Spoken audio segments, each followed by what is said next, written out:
அனைவருக்கும் வணக்கம். தென்னாடுடைய சிவனே போற்றி, எந்நாட்டவர்க்கும் இறைவா போற்றி. இன்னைக்கு நாம பார்க்க போற கோவில் சென்னை பொன்மார்ல இருக்க ஸ்ரீ சக்திபுரீஸ்வரர் கோவில். இந்த கோவில் தமிழ்நாட்டில் அமைஞ்சிருக்க பழமை வாய்ந்த கோவில்கள்ல ஒரு கோவில். பெரும்பான்மையான கோவில்கள் கிழக்கு திசையை நோக்கி தான் அமைஞ்சிருக்கும். இந்த கோவில் வழக்கத்துக்கு மாறா தெற்கு திசையை நோக்கி அமைஞ்சிருக்கு. இந்த கோவிலோட மூலவர் சிவபெருமான். அவர் சக்திபுரீஸ்வரர் அப்படிங்கிற நாமத்தோடையும், பார்வதி தேவி சக்திபுரீஸ்வரி அப்படின்ற நாமத்தோட நமக்கு அருள் பாலிக்கிறாங்க. இந்த கோவில் கிபி 1520ஆம் வருஷம் விஜயநகர காலத்துல கட்டப்பட்ட கோவில்.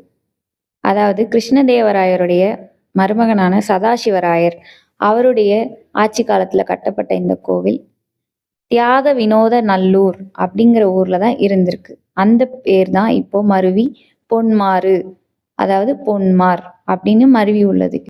இந்த கோவில்ல இந்த வரலாறு சம்பந்தப்பட்ட கல்வெட்டுகள் எல்லாமே இருக்கு. இந்த கோவில்ல ஒரு தூண்ல மகிஷாசுரமர்த்தினியா அம்மன் காட்சி அளிக்கிறாங்க. அது பக்கத்திலேயே தேனுபுரீஸ்வரரும் இருக்காரு.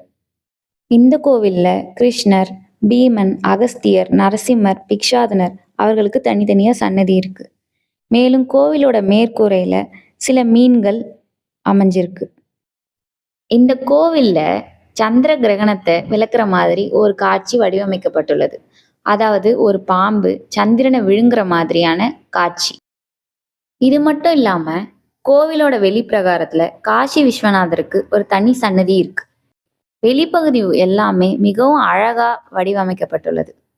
இந்த கோவில்ல இருக்க எல்லா சிற்பங்களுமே நம்ம தமிழ்நாட்டுடைய சிற்பக்கலைக்கு சிறந்த உதாரணமா இருக்கு.